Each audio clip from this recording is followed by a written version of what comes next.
Now it's time to install the maple barrel to the lathe. Each lathe has its own configuration and design, however they follow the same principle: firmly attach a wooden piece from edge to edge. In this case, the lathe I'll be using has this metal adapter that needs to be screwed to the wooden piece and then screwed to the lathe through the circular mechanism you see in the center. To install this adapter to the barrel, I use 8 screws in total. Do the same with your lathe and just remember to make thin perforations on the wood with a very thin borer or drill. These holes will serve as guides for the screws and will avoid any misalignment and fracture of the wood and screws themselves when installing them.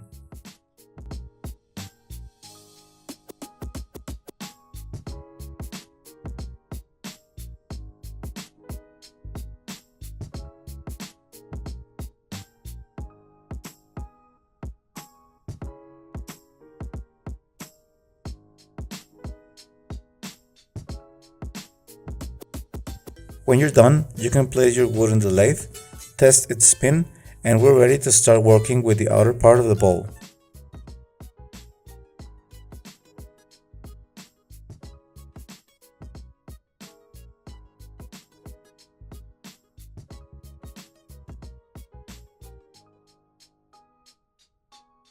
Great! With our bowl installed to the lathe, we can now start working with the outer part. Before we begin, however, I want to remind you of the importance of wearing your protective gear. Don't forget this is crucial to start working with machines. Now turn the lathe and set it to 800 to 1000 RPM.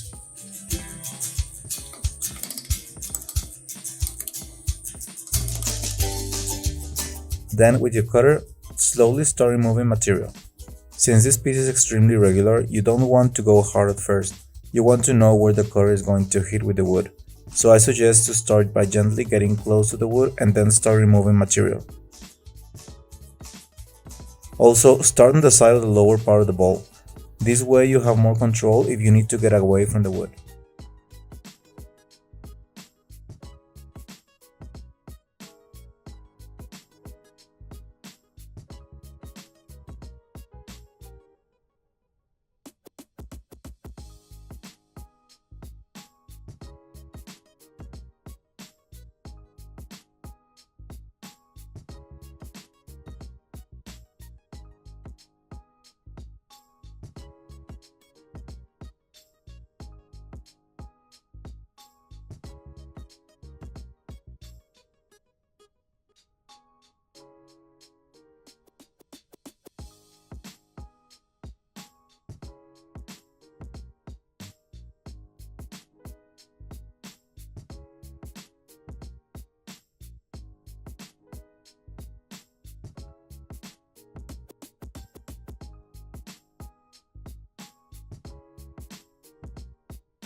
When you feel you're removing enough material on the lower side, you can work your way through the center. Start removing material from the center outwards, as you can see.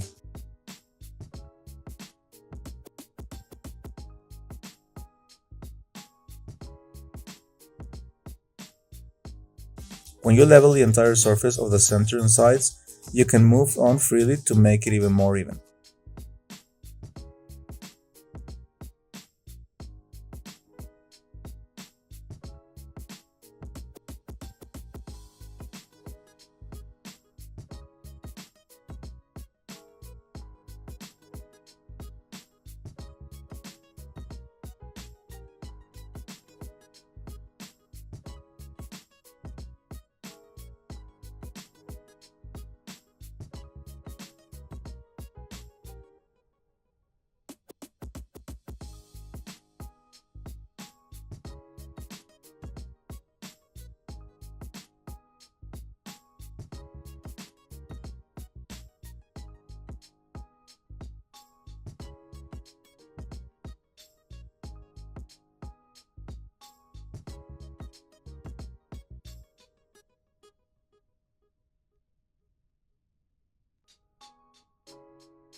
Stop the lathe whenever you need to check how you're going. Don't worry if you stop it many times at first. As long as you're sure that's the dimensions you're looking for, it's fine.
When you're done with the bottom part, move on to the sides. This is going to be done exactly the same way as you did with the bottom part. Start on the edges and move your way through the rest of the surface.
At this point, we've removed enough material with the cutter. We can now sand the burl piece, starting with 100 grit sandpaper and moving all the way through the fine as you can. I ended up sanding this piece up to 2000 grit sandpaper, for instance.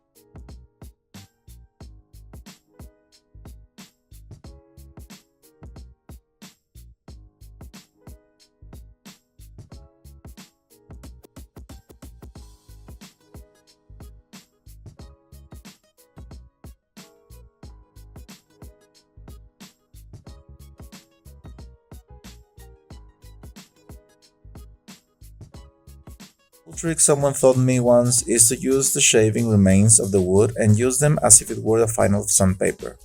And it actually works really nice. It leaves the surface much smoother and shinier than with just the sandpaper.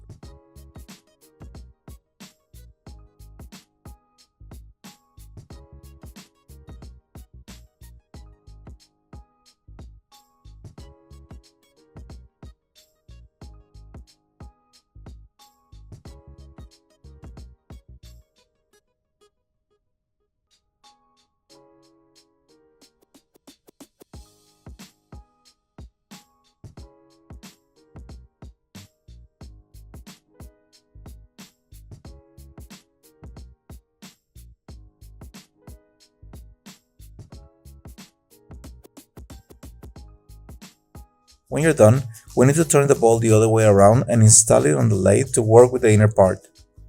To do this, we need to glue a piece of wood or plywood on the base and let it dry for at least 3 hours before we can continue. In the next lesson, we'll see how to remove material from the inner side of the bowl.